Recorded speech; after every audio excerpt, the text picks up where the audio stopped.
So top 30 prospects. Yep.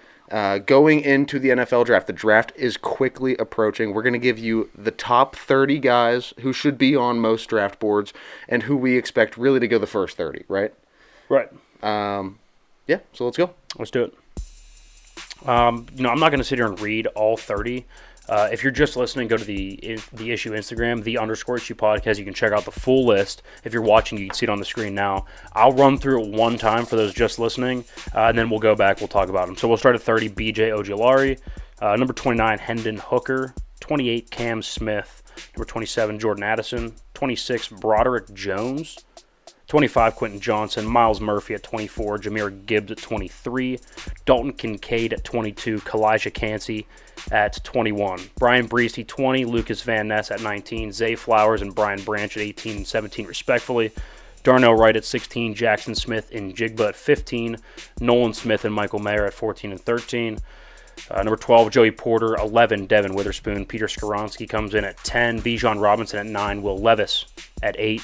Number 7, Tyree Wilson. I don't know how I got Davis. Maybe I was thinking of that Mr. G30 from... Yeah. Davis. Okay, anyway. Number 6, Christian Gonzalez. Number 5, Paris Johnson. Number 4, C.J. Stroud. 3, Will Anderson. 2, Jalen Carter. And number 1, of course, the Bryce Young. So that's the list. Again, if you're just listening, that way you can kind of, have an idea of the whole list itself. Mentally picture it, yeah. Again, if you're watching, you can see it on the screen. Now we'll leave it up the whole time. If you're just listening, go to the Instagram, check it out. So let's start with number 29. That's something that I feel like we should probably talk about, is Hendon Hooker. Because you're going to notice one of the snubs, well, a lot of people would say a snub, would be Anthony Richardson, the quarterback from Florida. Yeah. I then elected for another SEC quarterback in Hendon Hooker, right? So I get a lot of the same qualities. We don't have quite the speed and the mobility of an Anthony Richardson, but we have a significantly more polished passer. He's still a big, strong athlete, can stand in the pocket. He's every bit of 6'4"? I'll look up right now. I think he's every bit of 6'4". Big athlete that can stand in there and make all the throws down the field. Yeah. Okay, 6'3". So, I mean, but he seems taller than 6'3". I'm going to go with 6'4". The 6'4" in cleats. Let's go 6'4" in cleats. But either way, big, strong athlete, can make all the throws on the field. And I know there's question about his injury, but he's not reliant on his mobility. He's much more of a pocket quarterback. I do think he's very dependent on where he lands, right? So he's probably, although I have him at 29, he's more closer to 50 on a lot of big boards. So he's probably more of a second, third round pick. Yeah. Depending on necessity, but look at teams that could get him second, third round. So I've been banging on like Washington and Atlanta. Well, maybe they're sitting there and they said, we love Hendon Hooker. We can go get him in the second round. Totally get that. I would support the decision. I think it'd be a steal in the second round. Again, look what works in the NFL. We can sit here and talk about mobility all day long. I know Lamar can run. I know Jalen Hurts can run. To consistently win Super Bowls and to consistently be in contention for Super Bowls, divisions, conference titles, you have to be able to accurately and precisely distribute the football from the pocket, point blank. Yeah. Point blank. You just have to. One of the biggest telltale signs for Hendon Hooker is that look what happened when he got injured. That team plummeted. Yeah. So wasn't even close. It was very apparent on the value, right? We say a lot of the times, if you want to see somebody's value, take them away and see what happens when they're gone. Right. So when he got hurt, I think it was very apparent that he is, I would say probably 60 to 70% of the reason why they were as good as they were at Tennessee this last year. Right. And I mean, you can make a case for him into the NFL.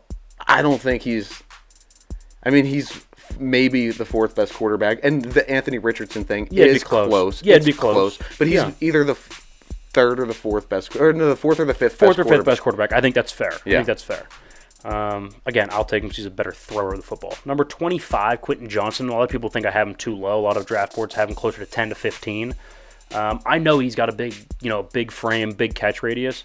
I don't see the separation ability. I don't see the route running that I think you need at the NFL level. I'd much rather.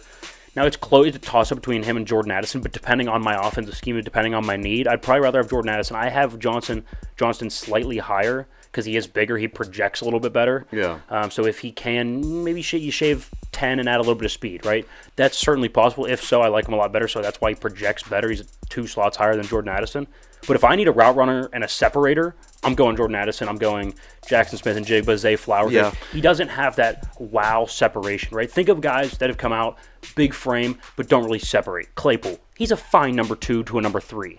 Michael Pittman, on a championship team, probably a 2. For Indy, he's a 1, but he's probably a 2 on a championship team, right? Yeah. Like, to be special, you got to separate. And You have to. Look at the I guess the type of receivers that are the best in the league right now. Yep. Stephon Diggs, nasty route runner. Cooper Kupp, Cooper always Kupp, open. Jalen Waddle, Devontae Adams. Tyreek Hill can get away from anybody. Go through the top 8 to 10 receivers in the league. They all have amazing route running ability, and they can all separate. Elite separation. Yeah, I would agree, and I don't think he has that. Number 21, Pitt guy, Kalijah Cansey. We've talked about him a couple of times. He's got the same combine as Aaron Donald. He's got better combine numbers. I know not everything's combine. He's got better combine numbers, But though. you talk about, right, so Sean Payton said, top 10 picks, let's just stick with prototypes, right? He said that on the herd one time, talking about quarterbacks and size, right? Tua was undersized, Kyle was undersized. We've seen how that's kind of worked out. Not awful, but not quite like you'd like. So draft prototypes, right? Big, strong, athletic, right? Kalijah Cansey is your prototype for interior defensive lineman now, right? Yeah. A lot of speed, gets in the backfield, can rush the passer along with just stop the run, right? He's not a big Casey Hampton in the middle, right? He's going to get after the passer. He's athletic. Look, the running game nowadays is not let's just line it up and run straight at you. It's a lot of zones, a lot of outside runs, stretching the defense, trying to find those cutback lanes. When you have speed, horizontal speed down the line, you can be a great run stopper and a fantastic pass rusher. I think Cansey brings both. Well, think about how quick he is. Dude, he might take a handoff. He could. He very well could. And I think it's...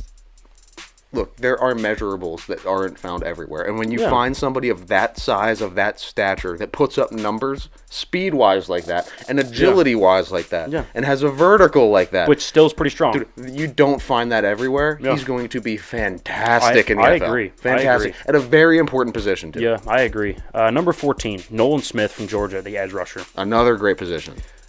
So first of all, edge rusher, super valuable, and that plays a factor here. The speed is just unbelievable. So he's more of like a TJ Watt type build, more than like a Myles Garrett. Right? He's a little bit more slender, a little bit speedier, if you will. We've seen that's what's kind of worked in the NFL, right?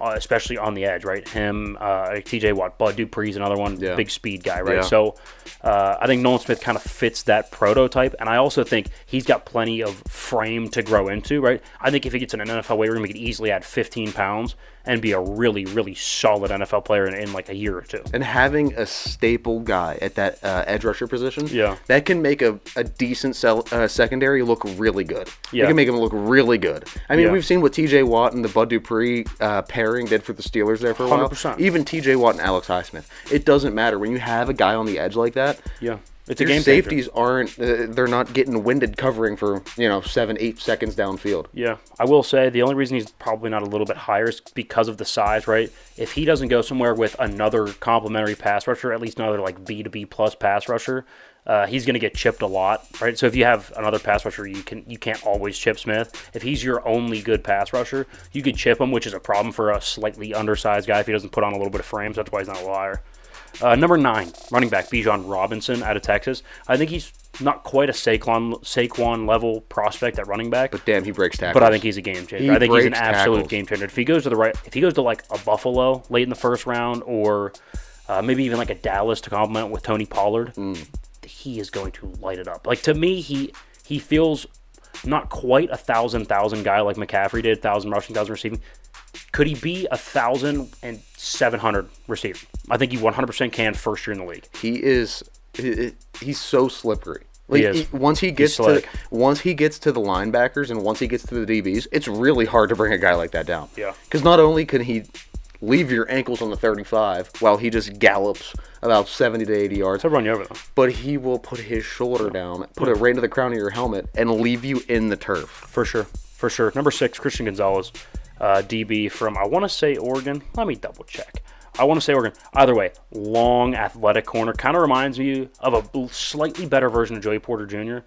He's not quite as long, but he's like 6'1", 200 pounds, so he's got some decent size on him. Runs really, really well for his size, so I think he's going to be a really nice corner. I don't want to say Richard Sherman because he's not as long as him, but he's got a lot of the same ball hawk attributes as Sherman, so I think Gonzalez at 6 makes sense. I mean, I like that. Let's go number 5, Paris Johnson, big left tackle from Ohio State. Reminds me a ton of like a Tyron Smith, who just coming out, you're like, that dude's a freak of nature. Like he's 6'6", 350, massive arms, really strong, like just a big dude. And probably the most important position to protect a franchise quarterback. And to be big is left tackle. Like that's exactly the body you want. Well, and you need a left tackle. If you have a guy at quarterback that you want to build around and that you plan on having play quarterback for you for an extended period of time, I would go get them like a really, really good left tackle, and I think he solves that need. I couldn't agree more. And to finish it off, we got to talk about the number 1 guy, Bryce Young. Bryce Young.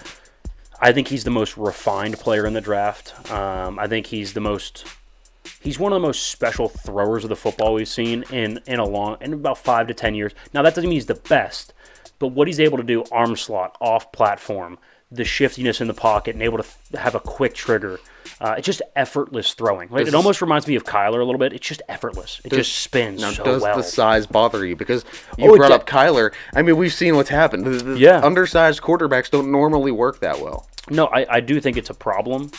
But I think it's a big pros and cons game, and I think the pros outweigh the cons in terms of a prospect. Yeah. He's just such a special talent with the ball in his hands. I don't know. Maybe injuries become a problem. I don't really know. But it's tough.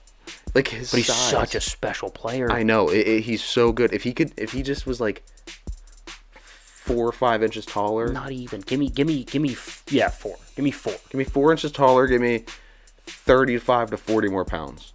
I'd love it. He'd be a slam dunk Trevor Lawrence type prospect. He would be. That's the list, guys. There it is. You can still see it on the screen. You want to run back through all 30 again? No, not really, to be honest with you. Yeah, go check it out. Go check out the on list Instagram. on the_issue podcast on Instagram. You find that whole list. Let's not waste any more time. Let's get it